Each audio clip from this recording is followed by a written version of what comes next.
కొట్లాట కొనసాగించడానికి మరి అవసరమైతే ఈ లీగల్ విషయాల మీద పూర్తి అనుభవం ఉన్నటువంటి వాళ్ళు కూర్చొని ఒక చిన్న కమిటీని తయారు చేసి ఆ అవసరమైతే ఆ లీగల్ న్యాయశాస్త్ర నిపుణుల సహకారంతో మళ్ళీ మనం సుప్రీంకోర్టు వెళ్ళటానికి ప్రయత్నం చేయడం.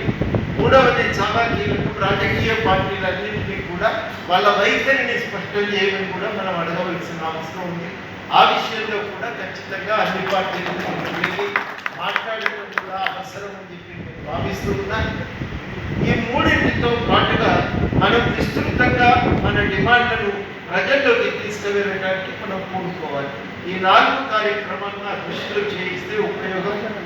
నేను ఇంతకాలము అనేక రూపాల్లో ప్రజలకు అండగా నిలుస్తూ వాళ్లకు ఒక ఆధ్యాత్మిక చింతన అందించడానికి లోతుగా పనిచేస్తున్నాను.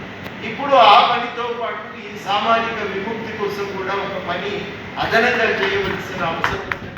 దాన్ని మీరు స్వీకరించగలిగితే, ఎందుకంటే మీకు ఒక వేరే వాళ్ళకి లేని సౌకర్యం ఏంటంటే విషయాన్ని లోతుగా గంటసేపు అయినా చెప్పగలిగే కెపాసిటీ మీ అందరికీ ఉంది. ఆ అవకాశం ఉంది, నైపుణ్యం ఉంది. కాబట్టి దాన్ని సద్వినియోగం చేసి ముందు మన వాళ్ళందరికీ విషయాలపైన ఒక అవగాహన కల్పించడం చాలా అవసరం.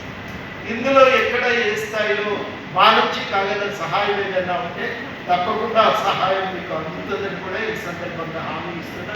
మేము కూడా ఇంటర్నల్గా ఒక సెమినార్ పెట్టాలని నిన్న నేను తీర్మానించుకున్నాం. ఒక సెమినార్ ఎందుకు పెట్టాలంటే ముందు మన వాదన ఎందుకు కావాలంటున్నాం అనేది ఒక బలమైన వాదన మనం పెట్టాలి. అక్కడ మతం మారంగానే అంత వివక్ష పోయి అసమానతలు తొలగిపోయి సమానంగా జీవించి